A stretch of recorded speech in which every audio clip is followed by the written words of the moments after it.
आका मक्के में थे और मदीने मुनव्वरा न गए थे, तो उस वक्त मदीने की जमीन मदीना नहीं कहलाती थी बल्कि यसरब कहलाती थी। उसको लोग बनाओं का घर कहते थे, बीमारियों का घर कहते थे, मुसीबतों का घर कहते थे। लेकिन ये शान मुस्तफा जान रहमत है, ये अज़मत मुस्तफा है। हुजूर ने यसरब में कदम क्या रखा, सिर्फ ये कदमों की बरकत है कि अब वो शहरे बला शहरे शिफा होता नजर आता है।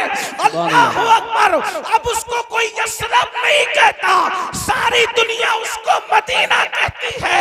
और लोग कहते हैं न हो आराम जिस बीमार को सारे जमाने से, न हो आराम जिस बीमार को सारे जमाने से उठा के लेके आए खाक उनके आस्ताने से।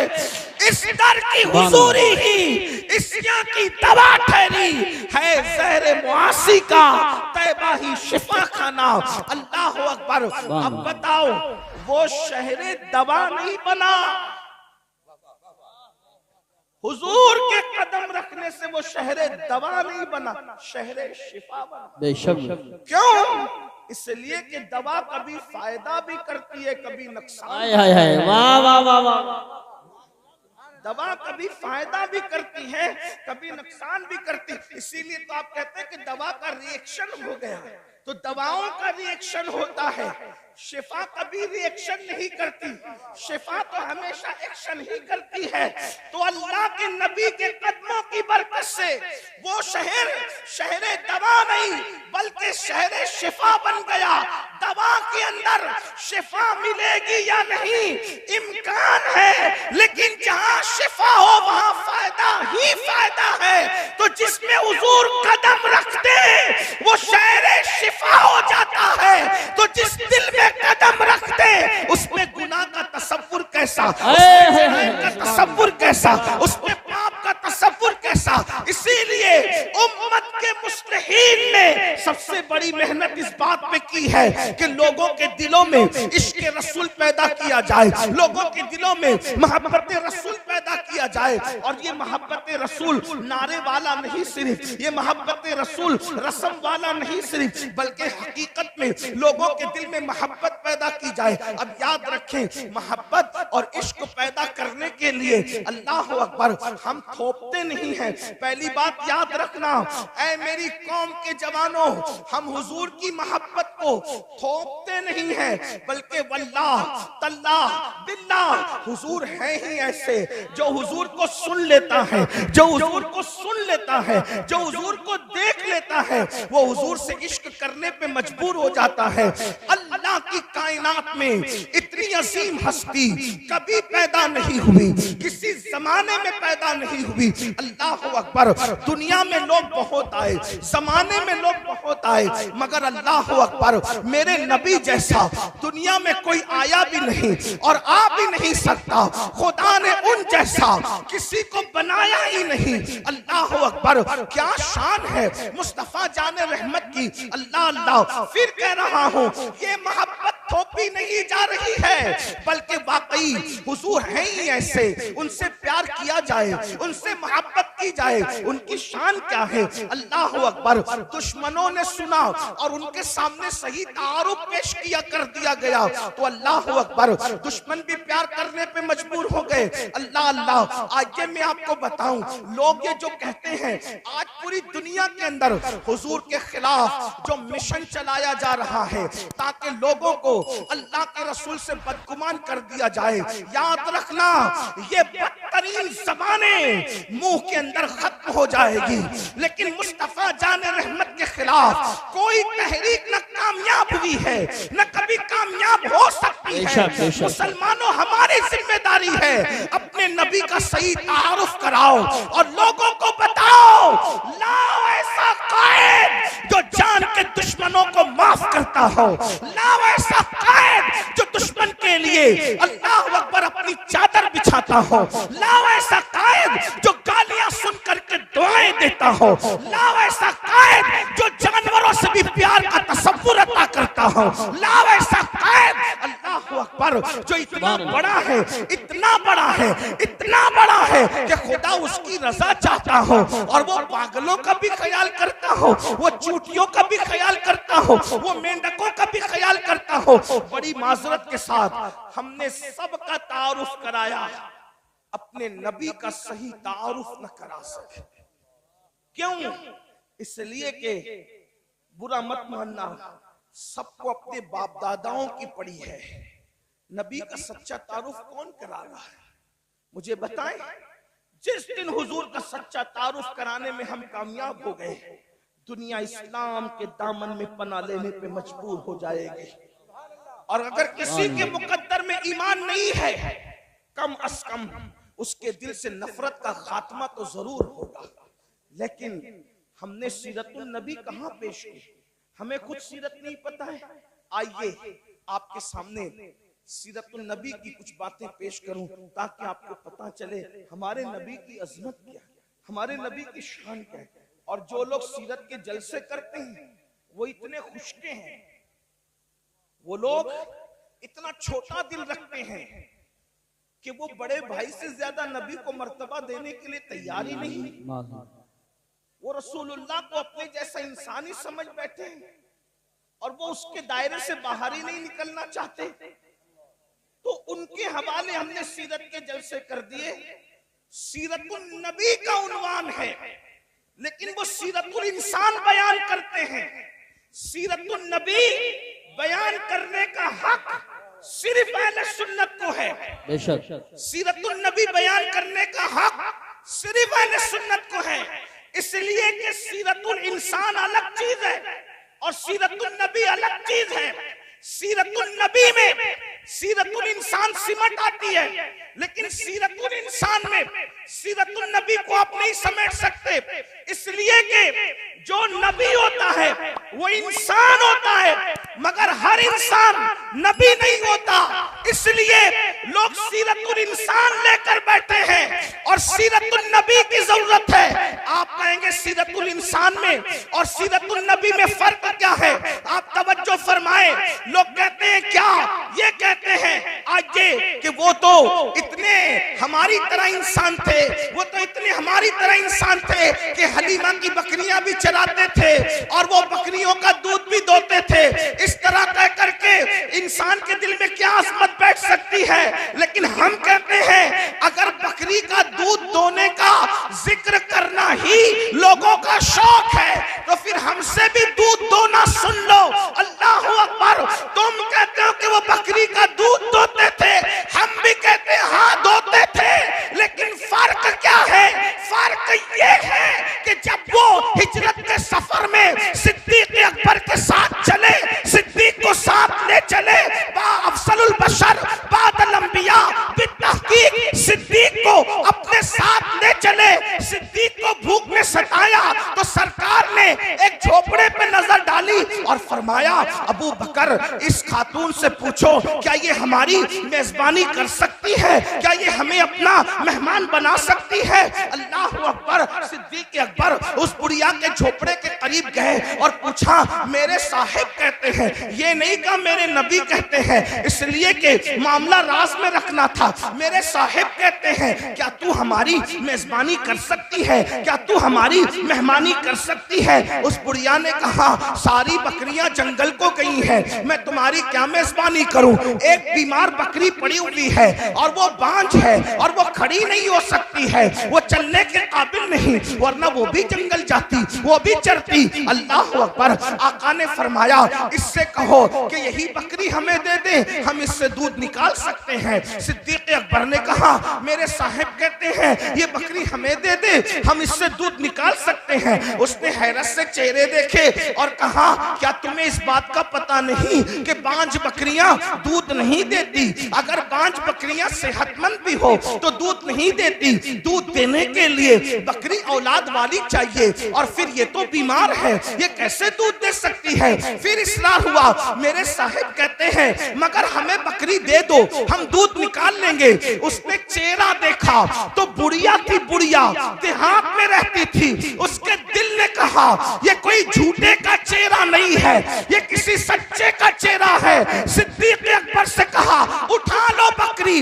आपने बकरी को उठाया, आका ने बिस्मिल्लाह पढ़ के हाथ फेरा, वो बैठी हुई पड़ी हुई बकरी उठ करके खड़ी हो गई, सिर्फ हाथ फेरने की वजह से उठ करके खड़ी हो गई। पानी का कटोरा लिया, थन पे मला पानी, तो सीने में दूध आ गया।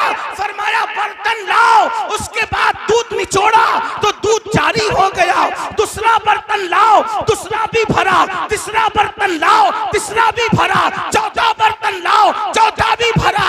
अल्लाहू अकबर। उम्मे माबद हैरत से देखने लग गई, पांच बकरी को दूध आ रहा है और इतना आ रहा है कि बर्तन के बर्तन भरे जा रहे हैं। आखिरकार बर्तन लाए गए, भर दिए गए, लाए गए, भर दिए गए।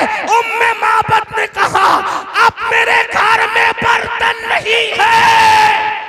नारे तकबीर, नारे रिसालत, नारे गौसियत, मशरके आला हजरत, फैजाने आला हजरत हजरत अल्लामा सय्यद अमीनुल कादरी साहिब क़िबला, अज़मत मुस्तफ़ा कॉन्फ्रेंस, जश्न दस्तार बंदी। सुभान अल्लाह। बर्तन भर, जो पीना था पी लिया, जो पीना था पी लिया, और उसके बाद घर के बर्तन भर करके छोड़कर चले गए। क्या हुआ? उसके बाद उम्मे माबद का शौहर आया और आने के बाद कहा घर में दूध कैसा, इतना सारा घर में दूध कैसा? तो उस वक्त उस खातून ने कहा कि मुझे नाम तो नहीं पता, लेकिन एक जवान और उसके साथ एक शख्स, दो लोग आए थे, और वो जो जवान था उसको मैंने पूछा नहीं कि उसका नाम क्या है, उसका खादिम था, उसका नाम भी मुझे नहीं पता, अलबत्ता उसका चेहरा देखा, उसने जो बर्तन भर दिए तो मैंने उसका नाम खुद रख लिया। उम्मे माबद कहती है उसका नाम मैंने नहीं पूछा, उसका नाम मैंने खुद रख लिया। का क्या नाम रख लिया? का मैंने उसका नाम रखा बरकत वाला, इसलिए कि वो जिधर जाता है बरकत हो जाती है। देखो वो मुसलमान नहीं हुई, लेकिन हुजूर को देख लिया तो हुजूर को किस नाम से पुकार रही है? बरकत वाला। वो बरकत वाला। अच्छा तू देखेगी तो पहचान लेगी। उसने सारा वाकया बताया। वो हाथ फेरता है, बकरी खड़ी हो जाती है, वो हाथ फेरता है, बांझ बकरी के थन में दूध जारी हो जाता है, वो हाथ लगाता है तो फिर बकरी के थन से दूध निकलता है, और हमारे घर के सारे बर्तन एक बांझ बकरी के थन से भर दिए जाते हैं। वो बरकत वाला। तो उसके शौहर ने कहा वो था कैसा? सुभान अल्लाह। तवज्जो, वो था कैसा? एक मर्तबा देखा उम्मे माबद ने उस बरकत वाले को और पूछा वो था कैसा? हाय हाय। अब अगर वो था कैसा अज़मत मुस्तफ़ा कॉन्फ्रेंस सुनने आए हो तो सुनियो जिंदा दिली के साथ, जरा अपने नबी का होलिया सुन लो। वो था कैसा? तो कहा उसको दूर से देखो तो भी खूबसूरत नजर आता था, और करीब से देखो तो भी खूबसूरत नजर आता था। अल्लाह अकबर। तवज्जो फरमाए, मैं हर दो जुमले पे नहीं कहूंगा कि बोलो सुभान अल्लाह, इसलिए कि मैं तो आपके ईमान पे छोड़ता हूं कि अपने नबी का जिक्र सुनकर भी कोई कह सकता है या चुप रह सकता है। अरे जिसके नाम पे कंकरियां भी बोल पड़ती है, अगर उसके नाम पे सुन्नी ना बोले तो फिर कौन बोलेगा? आशिकाने रसूल ना बोलेंगे तो कौन बोलेगा? एक गैर मुस्लिम खातून से पूछा उसके शौहर ने, जिसका नाम तूने बरकत वाला रखा है वो दिखता कैसा था, वो था कैसा? तो उसने कहा दूर से देखो। क्या ज़हीन औरत थी उम्मे माबद, आज तक उसका नाम तारीख में मौजूद है। हुलिया रसूल जिसने भी बयान किया उम्मे माबद का हवाला जरूर दिया।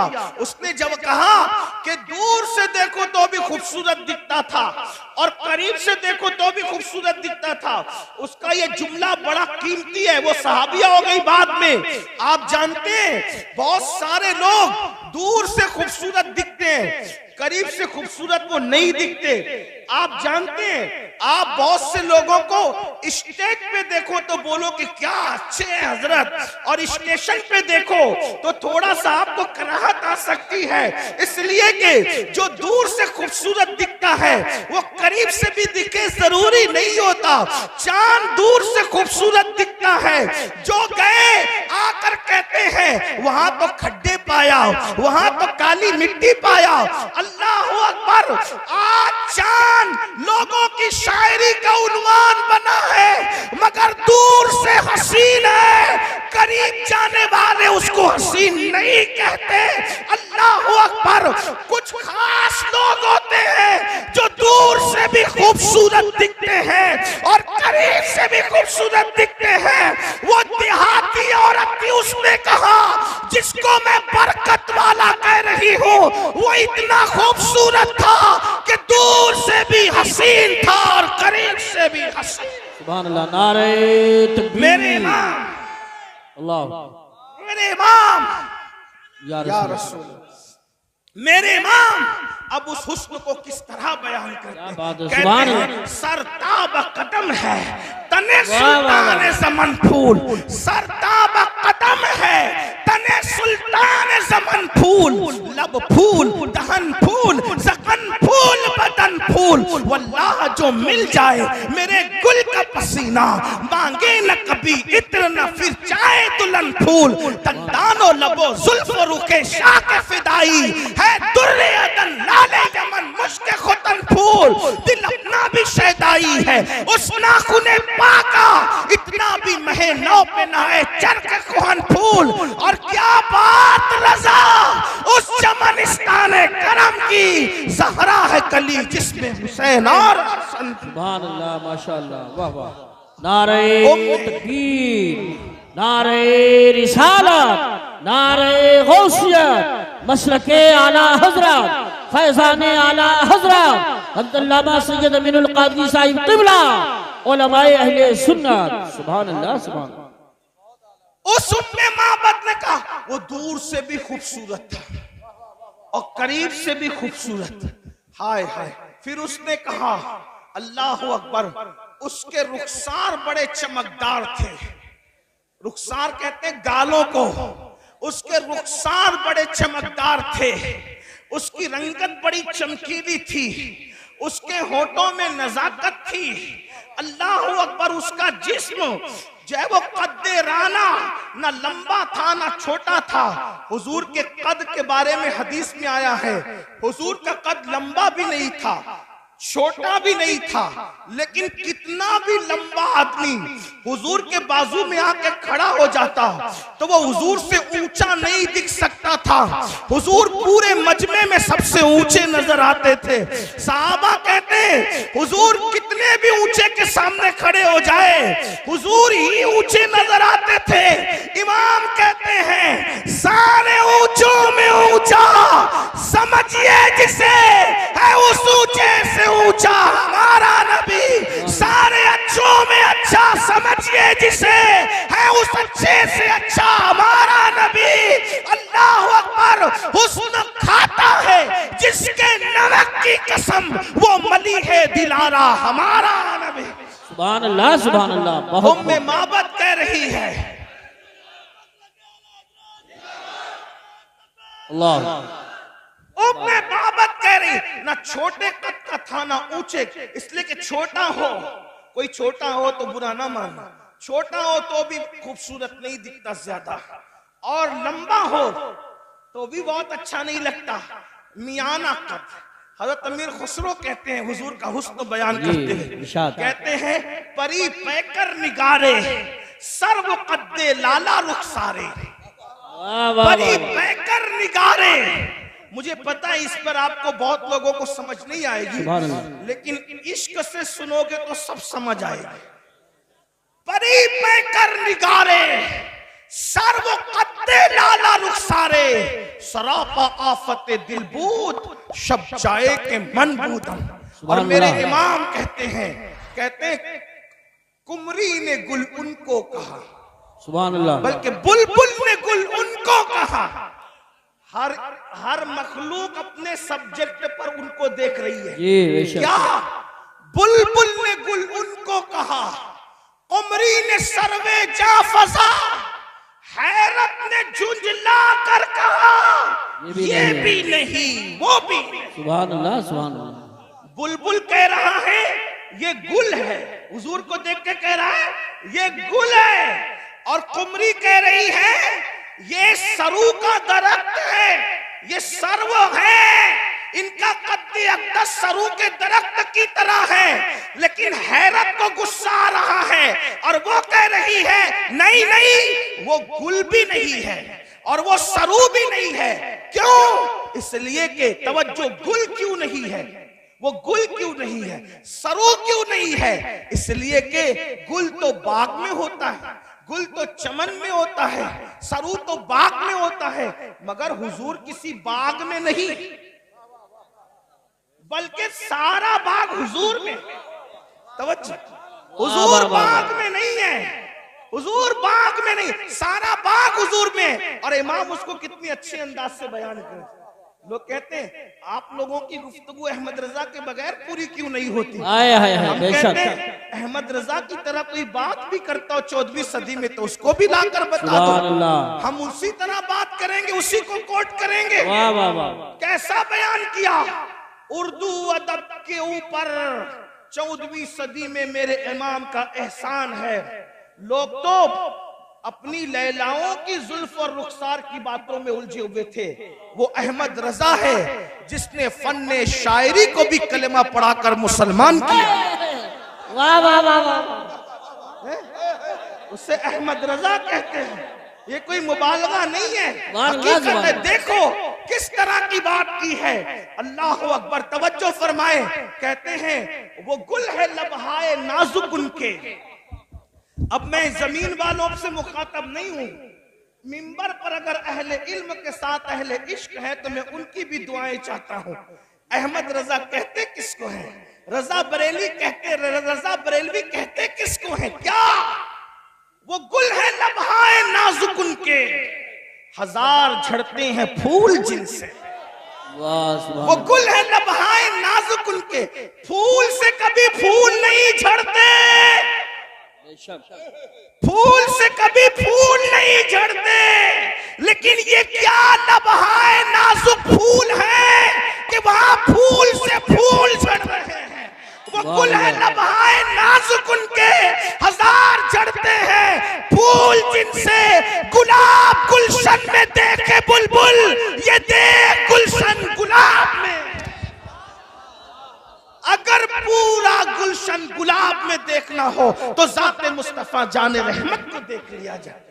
और कहते हैं उन्हीं की बू मायाए समन है, उन्हीं का जलवा चमन चमन है, उन्हीं से गुलशन महक रहे हैं, उन्हीं की रंगत गुलाब में है। और एक मकाम पर कहते हैं वही जलवा शहर बशैर है, वही अस्ल आलमे दैर है, वही नैर है, वही बैर है, वही पाठ है, वही धार है। अल्लाह अकबर। तो मेरे आका अलैहिस्सलाम के प्यारे दीवानों, जिस वक्त उम्मे माबद ने बरकत वाले का हुलिया बयान किया, उसके शौहर ने कहा कितना हसीन है वो, कितना खूबसूरत है वो, कितना जमील है वो, एक झलक मैं भी देख लूं। वो गया किधर है तो पता बताया इधर को गया है। और बिल आखिर अपने शौहर को लेकर और अपनी फैमिली को लेकर उम्मे माबद पहुंची मदीने मुनव्वरा और लोगों से पूछती वो बरकत वाला कहाँ है, वो बरकत वाला कहाँ है, वो बरकत वाला कहाँ है। लोग कहते कौन बरकत वाला,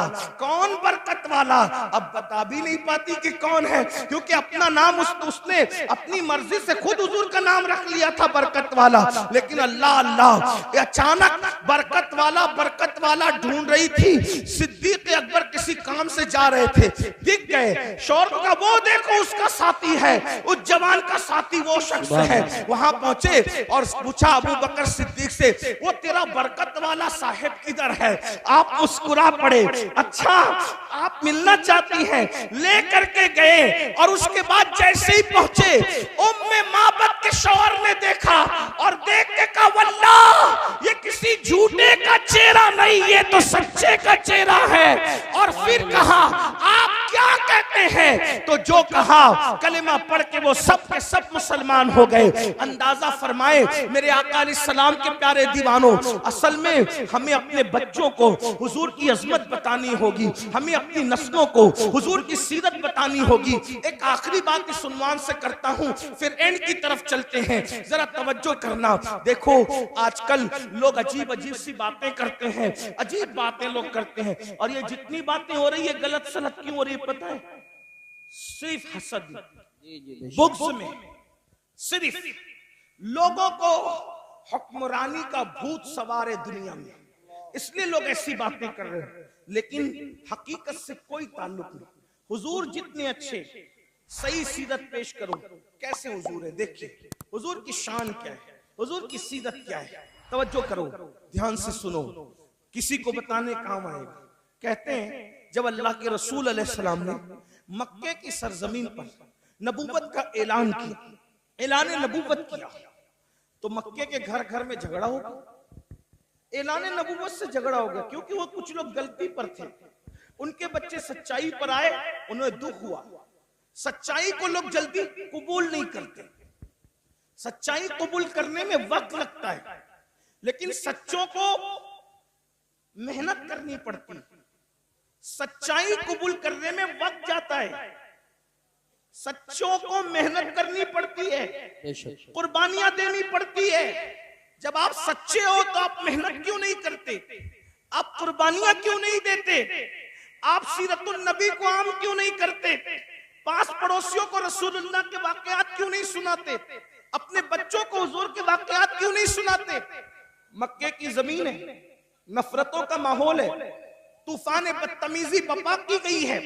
ऐसे आलम के अंदर अल्लाह के रसूल अलैहिस्सलाम अपनी जिंदगी गुजार रहे हैं, हुजूर की लाइफ गुजर रही है। एक मर्तबा का वाकया है कि मक्के की जमीन है, जमीन मक्का पर शाम हो रही है, सूरज मक्के की घाटियों में अपने चेहरे पे घूंघट डालने के करीब है और शाम की चादर अर्ज़े मक्का पर, अर्ज़े बक्का पर फैलने के करीब है। ऐसे आलम के अंदर अल्लाह अकबर, लोग जल्दी जल्दी अपने घरों की तरफ जाने के लिए रवा दवा है। लोग इतनी जल्दी अपने घर पहुंचना चाहते हैं जैसे परिंदे घोंसलों की तरफ बढ़ते हैं। शाम के वक्त अहले मक्का अपने घरों की तरफ जा रहे हैं। ऐसे आलम के अंदर एक बूढ़ी औरत है, बुढ़िया बूढ़ी औरत, वो दाएं बाएं देखती है, आगे पीछे देखती है, ऐसा लगता है वो किसी का इंतजार कर रही है, वो किसी की मुंतजिर है। ऐसे में एक खूबसूरत जवान जिसको दुनिया, मक्के की दुनिया मोहम्मद उस वक्त कह करके पुकारती थी, या मोहम्मद अरबी कहती थी, या मोहम्मद मक्की कहती थी, अल्लाह अकबर, अल्लाह अल्लाह, या मोहम्मद मुत्तलबी कहती थी, या मोहम्मद हाशमी कहती थी। अल्लाह अकबर, हुजूर के नसब के एतबार से, हुजूर के वतन के एतबार से, हुजूर के दादा के एतबार से, बहरहाल मेरे आका उसके सामने आकर खड़े हुए। उस बुढ़िया से पूछा, बड़ी बी क्या बात है, क्यों परेशान हो, परेशानी की वजह क्या है। बुढ़िया कहती है, ए जवान, मेरा सामान नहीं बिका, और सामान नहीं बिका, शाम हो गई, लोग घरों को जा रहे, बाजार की रौनक खत्म हो रही है, खरीदी बिक्री करने वाले अब शाम के बाद बाजार नहीं आते, इसलिए मुझे घर जाना है, सामान बिका नहीं, मेरे पास कोई रकम नहीं कि कोई मेरा सामान उठाए तो उसको मैं एवज दूं, इसीलिए किसी को ढूंढती हूँ, कोई मेरी मदद करे। अल्लाह अकबर। मुसलमानों, ये तारीख के अनमिट नुकूश में मौजूद है। हुजूर ने उस बुढ़िया से कहा, बड़ी बी ला, मैं तेरा सामान उठा देता हूँ। उसका सामान उठाया, उसके पीछे पीछे चले, और उसके बाद जब उसका घर आया तो बुढ़िया ने कहा, यही मेरा घर है, सामान रख दो। सामान रखकर बड़ी मासूमियत से कहा, अच्छा बड़ी माँ मैं चलता हूँ। वो बुढ़िया ने कहा, तू कितना अच्छा, मक्के की जमीन पर ऐसे लोग रहते हैं, इनमें तू कितना अच्छा, कितना प्यारा, कितना सादा। अल्लाह अकबर, मेरे पास रकम नहीं देने को, लेकिन तेरी प्यारी प्यारी सूरत देखकर मुझे तुझ पे प्यार आता है। सोचा रकम नहीं दे सकती तो बुढ़िया से कहा, माई अगर तू मजदूरी नहीं दे सकती, मैं तो मजदूर भी नहीं हूँ, इंसानियत के नाते मैंने तेरे साथ एहसान किया है। बुढ़िया ने कहा, तूने मुझ पे एहसान किया, मैं तुझ पे एहसान करना चाहती हूँ। बड़ी अम्मा, कौन सा एहसान? चंद अल्फाज तेरे दामन में डाल दूं ताकि तुझे काम आए, मैं तुझे नसीहत करूं ताकि तुझे काम आए। अल्लाह अकबर। आका अलैहिस्सलाम ने मुस्कुराते हुए कहा, अच्छा माई बोलो क्या नसीहत करती हो। उस बुढ़िया ने कहा, इस मक्के की जमीन पर मोहम्मद नाम का एक जवान है। तवज्जो करना मुसलमानों, कितना गलत प्रोपेगेंडे का नुकसान होता है, गलत प्रोपेगेंडे के भयानक नताइज क्या होते हैं, लेकिन गलत प्रोपेगेंडे को किस तरीके से खत्म किया जाता है ये अल्लाह के रसूल ने बताया है। अल्लाह अकबर, अल्लाह अकबर। उस बुढ़िया ने कहा, एक जवान है, उसका नाम मोहम्मद है और वो अब्दुल मुत्तलिब का पोता है, अब्दुल्ला का बेटा है, अबू तालिब का भतीजा है। बेटा, उसने ऐसी बातें करनी शुरू की कि घर घर में झगड़ा हो गया, घर घर में फसाद हो गया, आपस में फूट पड़ गई और लोग उसकी तरफ तेजी से जा रहे हैं। और बेटा, मैंने सुना है कि उसकी जबान में इतना असर है, उसकी जबान में इतनी तासीर है कि जो उसके करीब जाता है उसी का होकर रह जाता है, जो उसके करीब जाता है उस पर उसका भी जादू चल जाता है। बेटा, तू उसके करीब कभी मत जाना, तू उसके करीब कभी मत जाना, वरना उसका जादू तुझ पर भी चल जाएगा, तू उससे मुतासिर हो जाएगा। अल्लाह अकबर। अपने खिलाफ, अपने मुंह पर, अपने हवाले से बात सुनकर हुजूर को गुस्सा नहीं आया, हुजूर को जलाल नहीं आया। अल्लाह के रसूल ने क्या फरमाया, माई क्या तुमने मोहम्मद को देखा है? उसने कहा नहीं देखा। क्या तुमने उनकी बातें खुद सुनी है? नहीं, मैंने नहीं सुना, लोगों से सुना। अब मेरे आका कितनी मासूमियत से कहते हैं, फरमाते हैं, बड़ी भी जिस मोहम्मद की तुम मुखालफत कर रही हो, जिस मोहम्मद के खिलाफ तुम बातें कर रही हो, अगर मैं कह दूं कि वो मोहम्मद मैं ही हूं तब तुम क्या करोगी? इतना सुनना था। वो जज्बात में आकर कहती है, वल्लाह अगर वो मोहम्मद तुम ही हो तो मैं भी तुम्हारा कलेमा पढ़ के मुसलमान हो जाऊंगा। माशाअल्लाह, गौर फरमाएं, वाह वाह वाह, अंदाजा फरमाएं। अल्लाह के रसूल या रसूल अल्लाह, अल्लाह के रसूल अलैहिस्सलाम जिंदाबाद, अपने किरदार से, अपने अखलाक से, जिंदाबाद, अपनी सीरत तैयबा से लोगों के दिलों को इस तरह से फतह किया। मेरे आका अलैहिस्सलातु व तस्लीम के प्यारे दीवानों, आज गुनाहों का सैले रवां खत्म करना है तो लोगों के दिल में इश्क पैदा कर, और इश्क रसूल पैदा करना है तो लोगों को हुजूर की सीरत तैयबा बताएं। क्योंकि जिस दिल में आका का इश्क पैदा हो, जिस दिल में हुजूर की मोहब्बत पैदा हो, जिस दिल में हुजूर का प्यार पैदा हो, उस दिल के अंदर गुनाह की मोहब्बत नहीं रहेगी, गुनाह का प्यार नहीं रहेगा। जिसने भी हुजूर से इश्क किया, जिसने भी हुजूर से प्यार किया, वो फिर गुनाहों के अंदर नहीं रह सका, वो गुनाहों के दलदल से बाहर निकला, वो जराइम के दलदल से बाहर निकला। हुजूर अलैहिस्सलाम का इश्क है ही ऐसा जो इंसान को गुनाहों के दलदल से निकालकर नेकियों की शाहराह पर ला करके खड़ा करता है। आपको नहीं पता, मक्के के लोग माँ की गोद से शराब पीने के आदी थे, लेकिन जब उनके सीनों में इश्क मुस्तफा पैदा किया गया तो उन लोगों ने शराब के मटके तोड़ दिए। मेरे भाइयों, आज हम लोग इश्क मुस्तफा की खूब बात करते हैं, मोहब्बत रसूल की खूब बात करते हैं, लेकिन आप मुझे बताइए ना, अल्लाह अकबर, मेरे भाइयों आप मुझे बताओ, इश्क मुस्तफा की बात तो करते हैं, क्या हमारे सीनों में इश्क भी है, हमारे सीनों में मोहब्बत भी है? अल्लाह अकबर। हजरत सुलेमान अलैहिस्सलाम पर जो अल्लाह ने सहीफा उतारा था उसमें ये बात लिखी हुई थी। क्या लिखी हुई थी?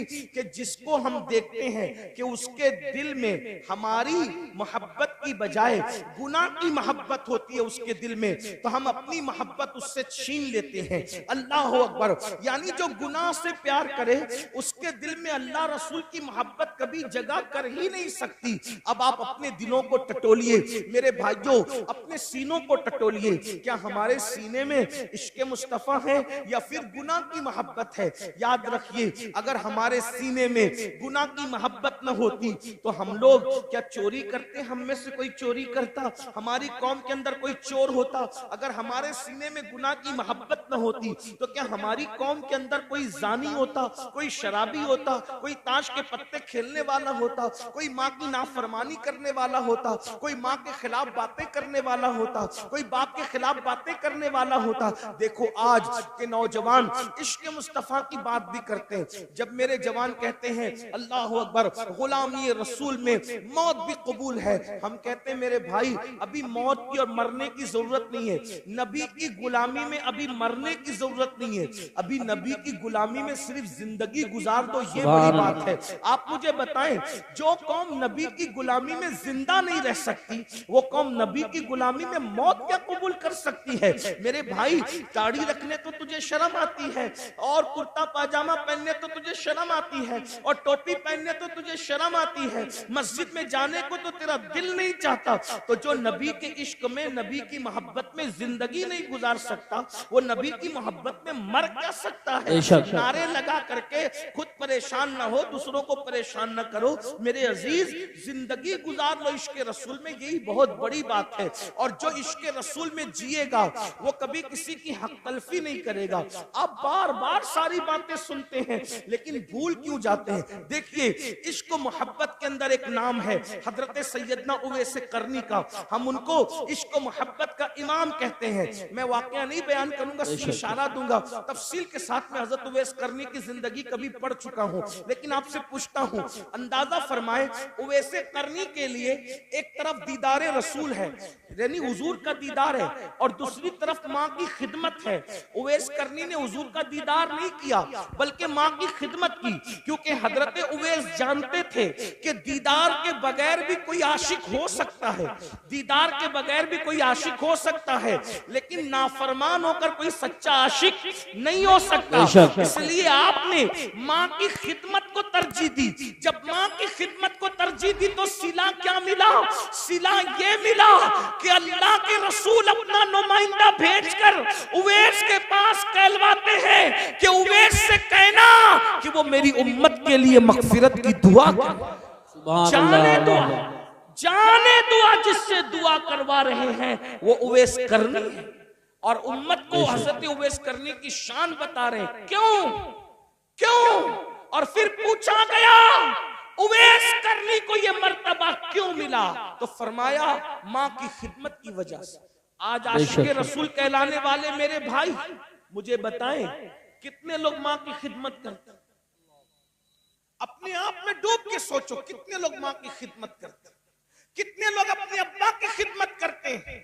बहुत माजरत, अगर उलमा सादात मुकर्रिरों के हाथ चूमने की बात आए तो पूरा मजमा दौड़े, एक दूसरे को धक्का दे, मार पीट करे, सब करे, लेकिन जिस जज्बात के साथ तुम मुकर्रिरों के हाथ चूमते हो, उसी जज्बात के साथ क्या तुम अपनी माँ और अपने बाप के भी हाथ चूमते हो? बातें कड़वी है, लेकिन एक बात याद रखना, किसी भी मुकर्रिर के पैरों के नीचे तुम्हारी जन्नत नहीं है। बेशक, कितना भी बड़ा मुकर्रिर हो, कितना भी बड़ा मुकर्रिर हो, कितने भी बड़े टाइटल के साथ है, कितना भी कामयाब मुकर्रिर हो, कितना भी बड़ा पीर साहब, कितना भी बड़ा आलिम साहब, कितना भी बड़ा खतीब, कितना भी बड़ा अदीब, बताओ क्या हदीस है उनके लिए कि उनके पैरों के नीचे तुम्हारी जन्नत है? तुम्हारी जन्नत कहाँ है? तुम्हारी माओ के कदमों में। उसको तो बुड्ढी कहते हैं, उनको तो डोकरी डोकरा कहते हो। अगर वो कोई मशवरा दे दे तो चीख चिल्ला के कहते हो चुप रहो, तुम्हें क्या समझता है? यही है, यहाँ आकर हाथ बांध के खड़े रहते हो और अपने माँ बाप को आंखें दिखाते हो। यही इश्क रसूल है हमारे पास, यही मोहब्बत रसूल है। बहुत सारे जालिम तो ऐसे हैं कि जिन लोगों ने अपने माँ बाप को छोड़ करके ससुराल बसा लिया है, माँ बाप की खबर भी नहीं है, माँ बाप भीख मांग रहे हैं कि क्या कर रहे हैं, माँ बाप को खाना है कि नहीं है, कोई फिक्र नहीं है, और हम आशिक रसूल है। अल्लाह के बंदो, ये इश्क मुस्तफा नहीं, उवैस करनी ने बताया। एक तरफ दीदार रसूल कितनी बड़ी चीज है, कभी सोचा अरे दीदार करने से सहाबी बनता इंसान, सहाबी। मगर हजरत उवैस करनी ने माँ के कहने पे दीदार रसूल को नहीं गए माँ के कहने पे, और हमें बताया एक वफादार आशिक क्या होता है। और आज हम माँ बाप को दवा के पैसे देने के लिए भी उनको तरसाते हैं, उनको तड़पाते हैं, उन्हें बेचैन करते हैं। आका अलैहिस्सलाम ने फरमाया अगर तेरे माँ बाप तुझसे नाराज है तो अल्लाह तेरी नमाजें भी रद्द कर देगा। अल्लाह तेरी इबादतें भी रद्द कर देगा। मेरे भाइयों कहाँ हो? तौबा करो, सच्चे मुसलमान बनो। सिर्फ नारे हमें इनकलाब नहीं ला सकते, सिर्फ नारे हमें बदल नहीं सकते। आपको मैं कहता हूँ, ए गिरदो नवाज से आने वाले मुसलमानों, जज्बाती न बनो। हालात का मुकाबला करना है तो अमल के मैदान से करो, मस्जिदों को आबाद करो, माँ बाप के फर्मा बरदार बनो, हलाल रिस्क को, रोजी को लाजिम पकड़ो, इबादत करो, अल्लाह की बारगाह में गिड़गिड़ाओ, अपने गुनाहों से तौबा करो, रब की बारगाह में रुजू करो, एक सच्चे आशिक की तरह बनो। आइए बात को इख्तिताम की तरफ पहुंचाते हुए, जब दिल में इश्क आता है तो गुनाह की नफरत कैसे पैदा होती है, जब दिल में मोहब्बत रसूल आती है तो गुनाह की नफरत कैसे पैदा होती है। हजारों वाकयात तारीख में मौजूद है। दुनिया हमें इश्क रसूल की तरफ क्यों आने नहीं देना चाहती? इसलिए कि दुनिया जानती है जिस दिन ये आशिक बनेगा उस दिन ये हर गुनाह से छुटकारा पाएगा, उस दिन ये हर गुनाह से अपने आप को दूर कर लेगा, उस दिन ये हर बुराई से अपने आप को दूर कर लेगा। अल्लाह अकबर। आशिक बनेगा तो उसको पता चलेगा नमाज में मेरे महबूब की आंखों की ठंडक है, तो वो नमाज भी पढ़ेगा। हराम खाऊंगा, हुजूर के दिल को तकलीफ पहुंचेगी, तो वो हराम से भी बाज रहेगा। अल्लाह अकबर। झूठ बोलूंगा तो हुजूर के दिल को तकलीफ पहुंचेगी, वो झूठ से भी बाज रहेगा। आइए जो तारीख का बड़ा खूबसूरत सा वाकया है वो पेश करके अपनी बात पूरी कर लूं। किस तरीके से बदलता है आशिक, बस इश्क पैदा हो जाए, किस तरह से तब्दील होता है, किस तरह से उसकी जिंदगी में इनकलाब आता है, किस तरह से उसकी जिंदगी बदलती है। अल्लाह अकबर। कहते हैं मक्कतुल मुकर्रमा में एक जवान था, उस जवान को दुनिया फुजाला के नाम से पुकारती थी। फुजाला नाम का वो जवान, अल्लाह अकबर, बड़ा हंसमुख था।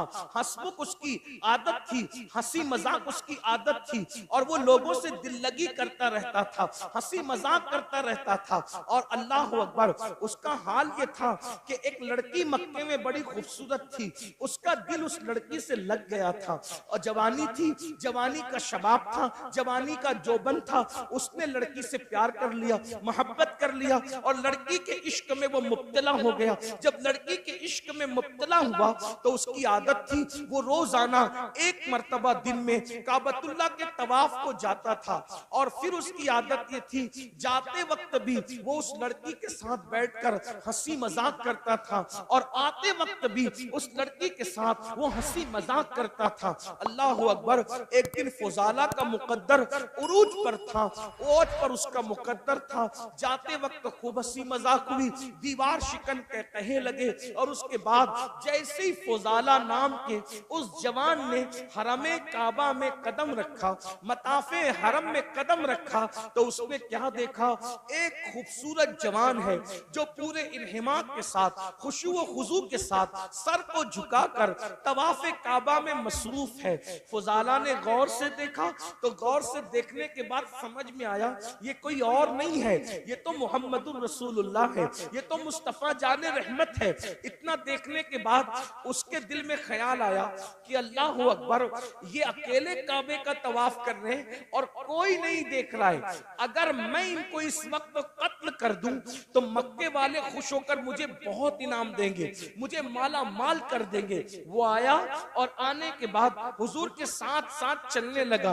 अल्लाह के रसूल सल्लल्लाहु अलैहि वसल्लम ने फुजाला की तरफ देखा। जरा गौर कीजिए, देखिए ये हुजूर की सीरत है, हुजूर की शान है, हुजूर की अखलाक है। जान को कत्ल करने के लिए आया है फुजाला। हुजूर उसकी तरफ देख के मुस्कुराते हैं और मुस्कुरा के कहते हैं, फुजाला क्या सोच रहा है, क्या सोच रहा है? उसने कहा कुछ भी नहीं।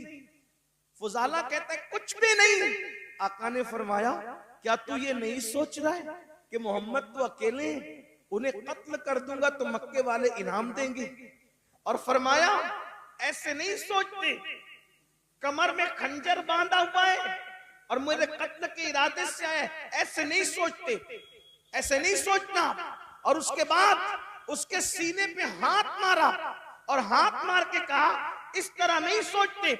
उसका सीने पे हाथ लगना था, उसकी जिंदगी बदल, जिंदगी बदल। और उसने कहा ये कितना अजीम इंसान है, ये मेरे सीने के राज भी जानता है, मेरा कमर का खंजर भी जानता है। कदम पकड़ लिए, मुझे भी कलेमा पढ़ाइए, मुझे भी मुसलमान कीजिए, इस्लाम में दाखिल कर लीजिए। हुजूर ने कलेमा पढ़ाया, इस्लाम में दाखिल कर लिया। फिर क्या हुआ?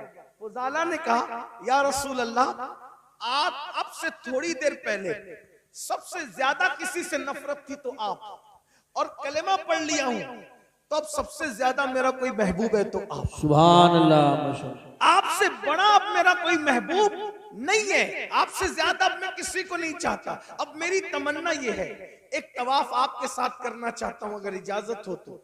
हुजूर एक तवाफ, और फुजाला हुजूर के साथ तवाफ करने लगे। फुजाला का मुकद्दर था, क़यामत तक लोग तवाफ करेंगे, लेकिन फुजाला के तवाफ की शान ये थी, काबा है, काबे का काबा है और फुजाला है, यानी दो किबलों का तवाफ एक साथ हो रहा है।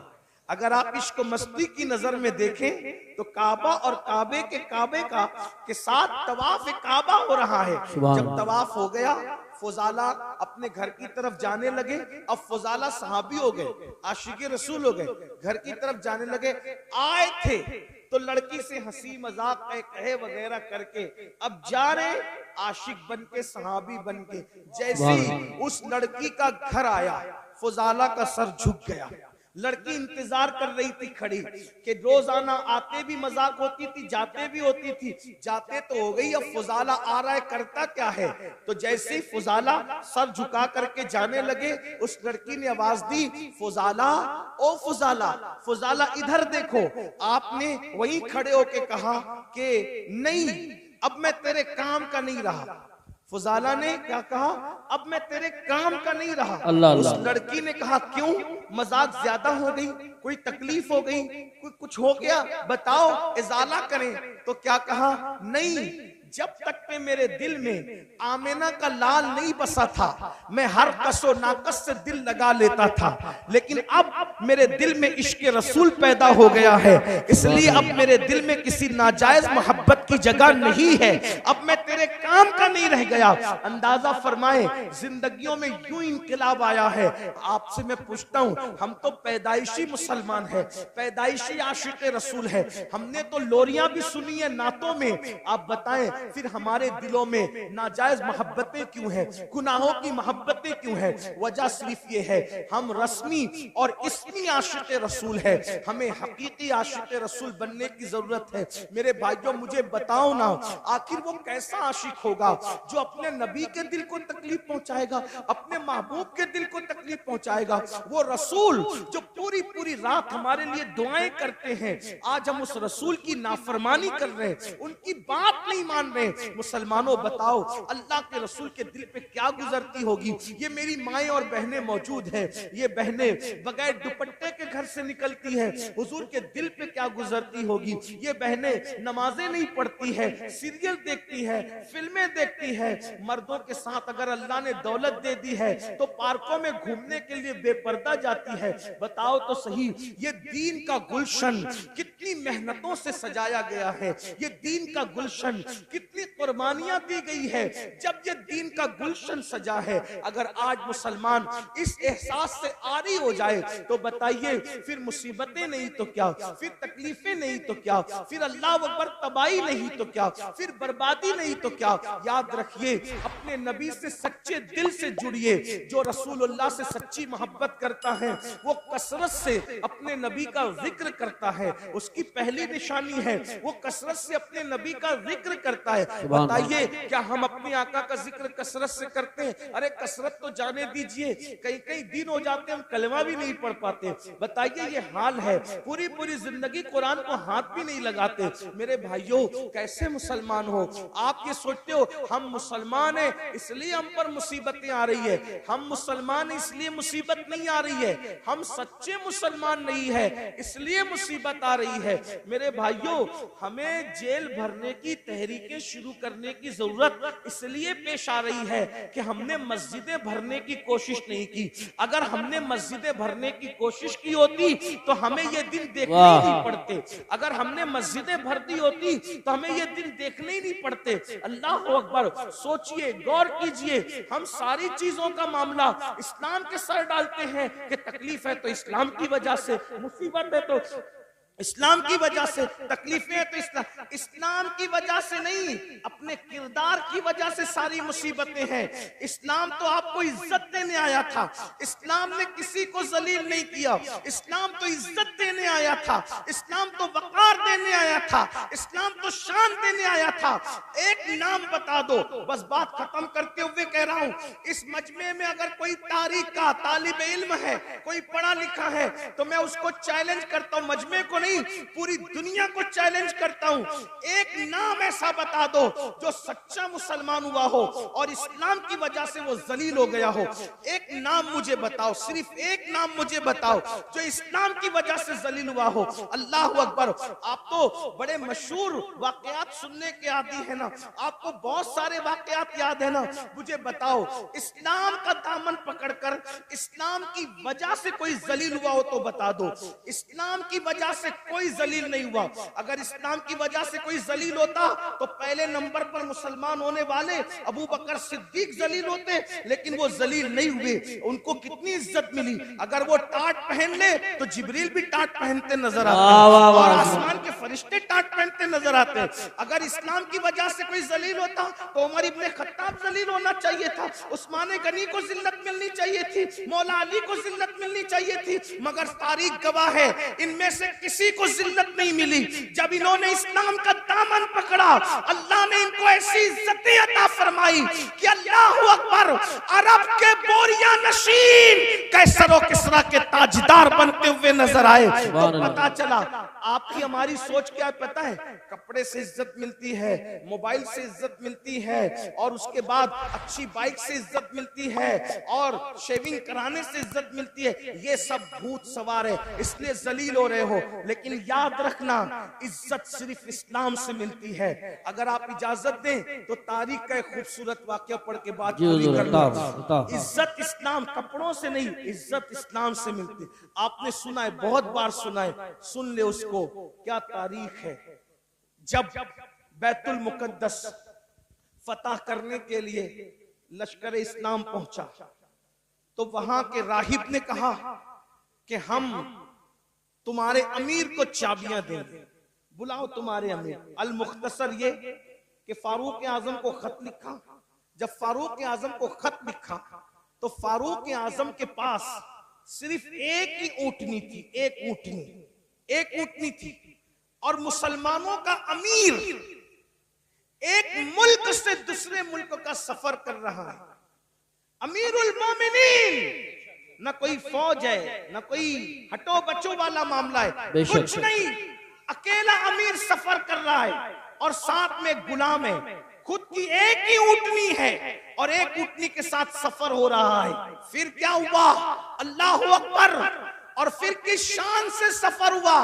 आपने फरमाया अपने गुलाम से, देखो थोड़ी देर मैं बैठूंगा, थोड़ी देर तुम बैठोगे। और अल्लाहु अकबर, दुनिया ने ये तारीख के अंदर ये औरात गवाह है, दुनिया ने ये मौका भी देखा कि अमीरुल मोमिनीन अपने गुलाम को ऊँटनी पे बिठाकर खुद अल्लाह पैदल चलते नजर आए। और अल्लाह की शान ये, जिस वक्त तो मंजिल पर पहुंचे तो बारी गुलाम की थी और सैयदना फारूक आजम नकेल पकड़ करके चल रहे थे। और हालत ये थी, उस वक्त अमीरुल मोमिनीन के बदन पर जो जुब्बा था उस पे पेवन लगा हुआ था, और जो मोजे पहने थे वो एड़ी के पास से फटे हुए थे। जिस वक्त तो नाला आया, आपने सोचा फटे हुए मोजों में पानी भर ना जाए, तो मोजे उतार कर आपने गर्दन पे डाल लिए। और उसके बाद जब निकले तो हजरत खालिद इब्ने वलीद और अबू उबैदा इब्नुल जर्राह कान में बातें कर रहे थे।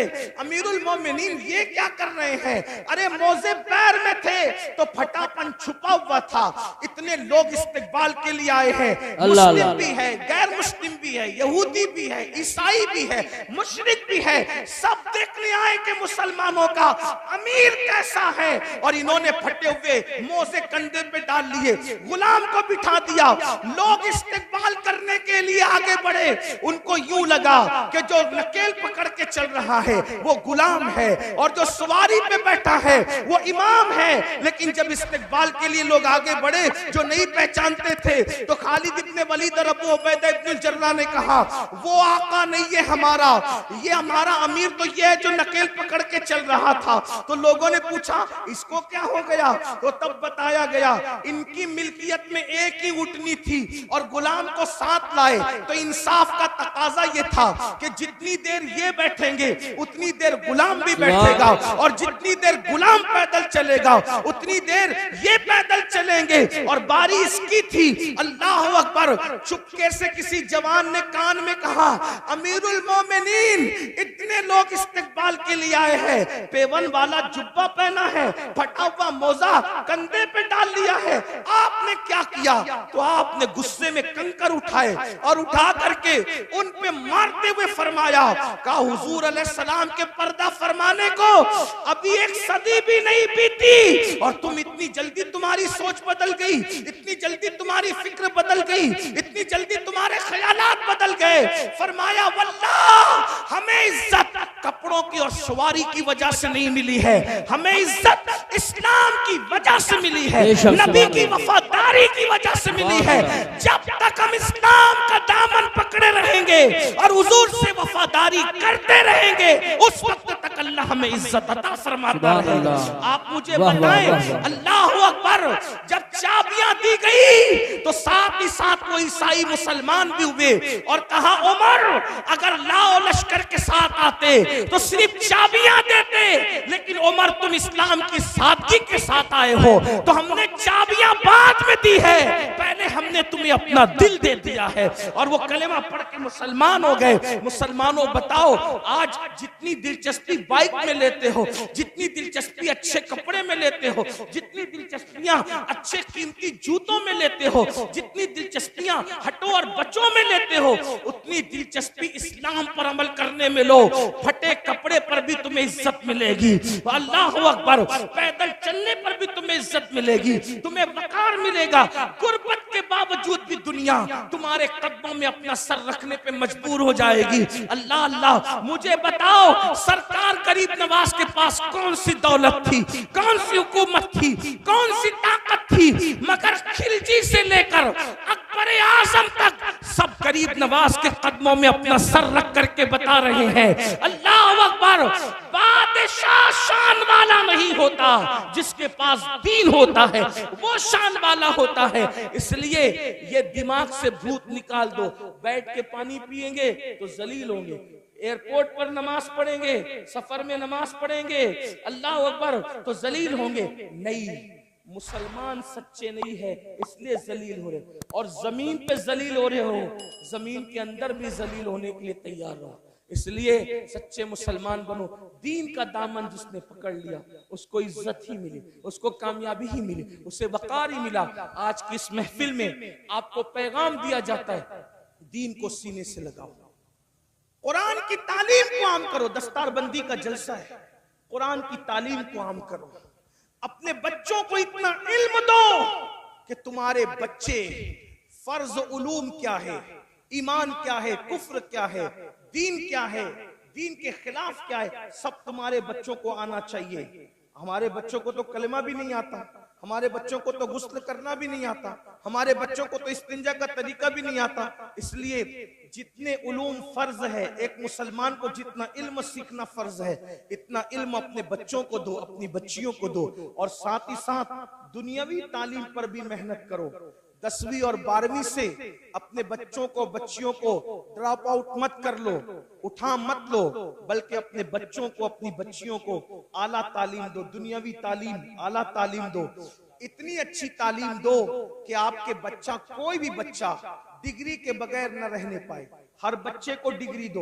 आप कहते हैं नौकरी नहीं मिलती, हम नौकरी के लिए बच्चों को नहीं पढ़ाते, हम अच्छा इंसान बनाने के लिए बच्चों को पढ़ाते हैं। अपने खर्चे कम करो, अपने अखराजात कम करो। हर महफिल का हमारा पैगाम ये है, इल्म पे मेहनत करो।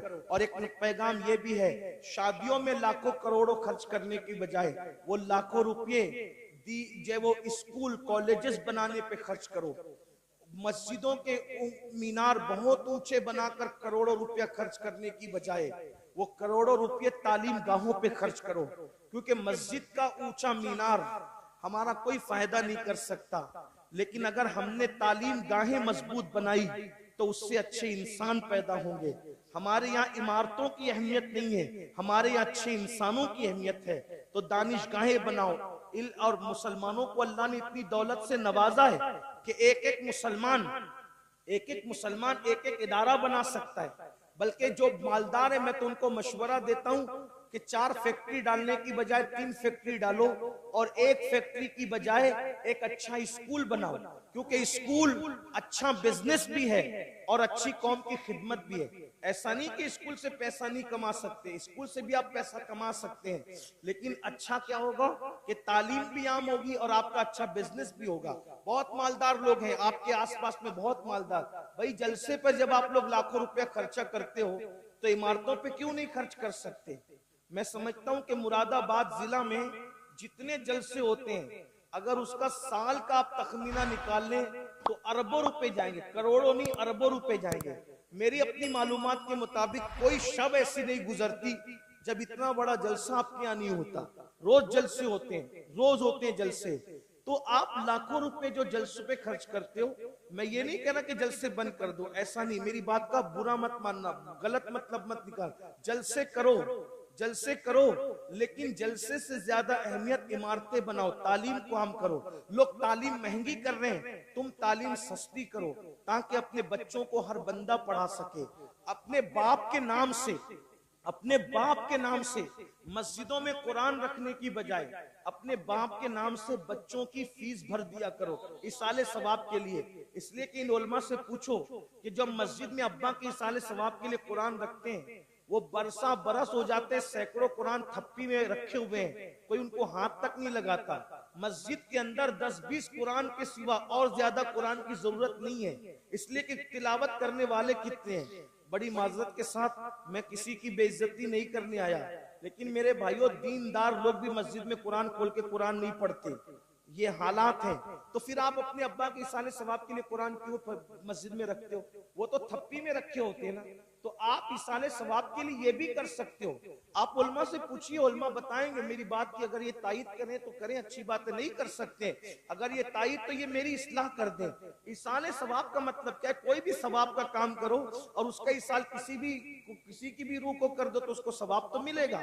तो अपने अब्बा के लिए आप चने तकसीम करने की बजाय आप अपने अब्बा के इसाले सवाब के लिए कलम तकसीम करो ना। आप अपने अब्बा के इसाले सवाब के लिए किताब तकसीम करो ना। आप अपने अब्बा के इसाले सवाब के लिए कापियां तकसीम करो ना। ये भी तो इसाले सवाब की एक शक्ल है। अपने अम्मा के इसाले सवाब के लिए कपड़े तकसीम करने की बजाय अपने स्कूल के बच्चों को यूनिफॉर्म तकसीम करो, ये भी तो हो सकता है। थोड़ा सोच बदलो, ख्याल करो। देखिए एक बात मैं आपको बताऊं, आपको एक बात तवील हो रही, लेकिन एक बात बताऊं। एक बादशाह के दौर में हौस पर सिपाही लोग पहरे देते थे और नस्लन बादा नस्लिन वो चलते आ रहा था। सिपाही वहां खड़े रहते थे, हौस पे पहरा देते थे, खड़े रहते थे, हौस पे पहरा देते थे। तो बादशाह लोग बदलते रहे लेकिन हौस पे पहरा कायम रहा। एक दिन बड़ा होशियार बादशाह आया, उसने बोला कि ये जो पिछले सब चले आ रहे हैं ना, तो उसी के अंदर हम घूम रहे हैं, तो कुछ सही भी कर रहे हैं, कुछ गलत भी कर रहे हैं। तो भाई हालात और जमाने के तहत कुछ सेट करो ना। तो उसने सब फेरिस्त बनाई, यहाँ सिपाही क्यों खड़े रहते हैं, वहां क्यों खड़े रहते हैं वहां। तो हौस की बात है तो पूछा ये हौस पे सिपाही सदियों से क्यों खड़े रहते हैं। तो बोले हजरत पता नहीं क्यों खड़े रहते हैं एक सिपाही। तो बोले कि हटाओ उसको, जब कुछ काम ही नहीं है वहां तो हटाओ। तो पूछा जब बड़े बुजुर्गों से कि यहाँ सिपाही क्यों खड़े रहते जबरदस्ती का। अभी जबरदस्ती है, एक दौर था कि तुम्हारे खानदान की औरतें उस हौज में गुस्ल करने जाती थी, तो कोई अजनबी मर्द वहां न चला जाए इसलिए वहां सिपाही खड़े करते थे। अब तो हम्माम बन गए ना, तो अब हौज में गुस्ल करने की जरूरत ही नहीं है। तो औरतें तो गुस्ल के लिए बंद हो गई, मगर सिपाही बराबर खड़े हैं। तो इसका मतलब ये है कि अपनी ताकत जाय हो रही है ना। इन सिपाहियों को यहां से हटा कर कहीं और लगाओ। तब हर बंदा क्या कर रहा है कि मैं अपने अब्बा के लिए कुएं खुदवाऊंगा, मैं अपने अब्बा के लिए कुआं, क्योंकि कुआं खुदवाने का जिक्र हदीस में आया है। अल्लाह के बंदो, बिल्कुल कुआं खुदवाने का जिक्र हदीस में आया है, लेकिन हदीस में क्यों आया है इन उलमा से पूछो। हदीस में क्यों आया है इन उलमा से पूछो। तो कहा क्यों आया है भाई? असल में हदीस में इसलिए आया कि उस दिन, जिस दिन हजरत साद ने पूछा था कि मेरी माँ का इंतकाल हो गया, मैं उसके इसाले सवाब के लिए क्या कर सकता हूं, तो उस वक्त तो मदीने वालों को पानी की बहुत जरूरत थी। तवज्जो है आपकी? उस वक्त तो मदीने वालों को पानी की बहुत जरूरत थी। तो जिसकी जरूरत थी हुजूर ने उसकी तरफ उनकी तवज्जो दिलाई और फरमाया जरूरत पानी की है तो कुआं खुदवा दो। कुआं खुदवाना मकसूद नहीं था, जरूरत पूरी करवाना मकसूद थी। तो इसाले सवाब का मामला समझ में आया, मामला कुएं का नहीं है। हमें इशारा दिया गया अगर इसाले सवाब करना है तो कौम को जिसकी जरूरत है उसके वजह से इसाले सवाब करो, ताकि तुम्हारे बाप दादाओं को सवाब भी मिल जाए और कौम की जरूरत भी पूरी हो जाए। अब बात समझ में आई?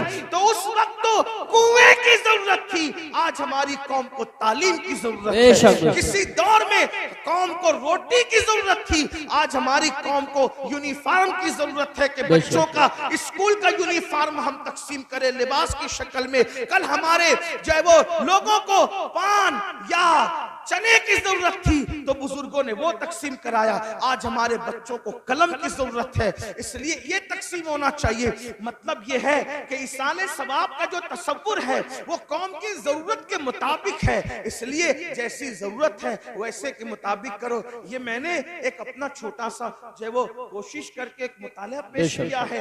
ये सही भी हो सकता है और ये गलत भी हो सकता है। अगर सही है तो मिन जानिबिल्लाह है, और अगर गलत है तो मेरे नफ्स की शरारत है। इस पर मैं अल्लाह की बारगाह में तौबा करता हूं, लेकिन आपसे इतना जरूर कहता हूं अपने बच्चों को पढ़ाओ और बहुत पढ़ाओ। तालीम के लिए बहुत मेहनत करो। 8 घंटा नहीं, अगर 16 घंटा मेहनत करना पड़े तो आप मेहनत करो, लेकिन किसी बच्चे को अनपढ़ मत रहने दो, जाहिल मत रहने दो, खूब पढ़ाओ।